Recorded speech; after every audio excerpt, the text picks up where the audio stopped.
कड़ाके की ठंड हो या झुलसाने वाली गर्मी, भारतीय नस्ल की गाय और भैंस हर मौसम में खुद को ढाल लेती है। यही सहन शक्ति इन्हें दुनिया में खास पहचान देती है। भारत में पशुधन और दूध से जुड़ा कारोबार सिर्फ रोजगार नहीं बल्कि हमारी संस्कृति का हिस्सा है। प्रधानमंत्री नरेंद्र मोदी ने ग्रेटर नोएडा में international dairy federation world dairy summit 2022 का उद्घाटन करते हुए कहा था कि भारतीय नस्ल की भैंस और गाय कठिन मौसम में भी सरवाइव करने के लिए जानी जाती है। सुनिए क्या कुछ कहा था पीएम मोदी ने। भारत के डेयरी सेक्टर की एक और बड़ी ताकत है, एक और यूनिकनेस है हमारी इंडिजिनस स्पीशीज। भारत के पास गायों की, भैंसों की जो स्थानीय ब्रीड है वो कठिन से कठिन मौसम में भी सरवाइव करने के लिए जानी जाती है। मैं आपको गुजरात की बन्नी भैंस का उदाहरण देना चाहूंगा। ये बन्नी भैंस कच्छ के रेगिस्तान और वहां की परिस्थितियों से ऐसी घुल मिल गई है कि देखकर कई बार हैरानी होती है।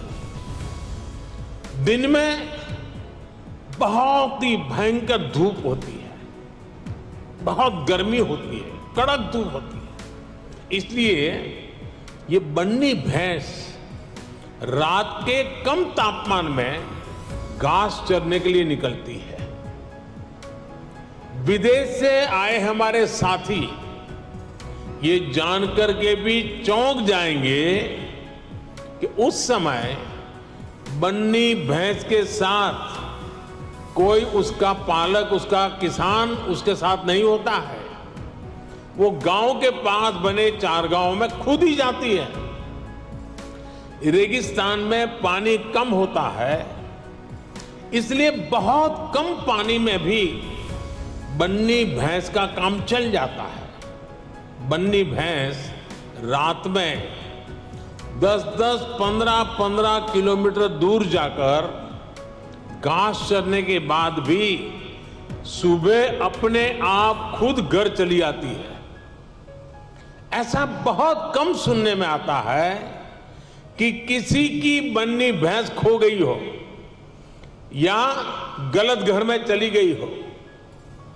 मैंने आपको सिर्फ बन्नी भैंस का ही उदाहरण दिया है, लेकिन भारत में मुर्रा, मेहसाणा, जाफराबादी, नीली रवि, पंढरपुरी जैसी अनेक जात नस्लें भैंस की आज भी अपने अपने तरीके से विकसित हो रही है। इसी तरह गाय हो, उसमें गिर गाय, साहिवाल, राठी, कांकरेज, थारपारकर, हरियाणा, ऐसी ही कितनी गाय की नस्लें हैं जो भारत के डेयरी सेक्टर को यूनिक बनाती हैं।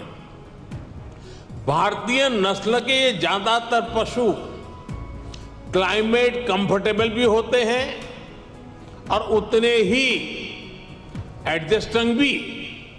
सर का पसीना जब माथे को आता है वो किसान है जो अपने दम पर फसल को उगाता है। आन है, बान है, शान है, किसान है। किसान इंडिया, चलेगा हल, बढ़ेगा बल।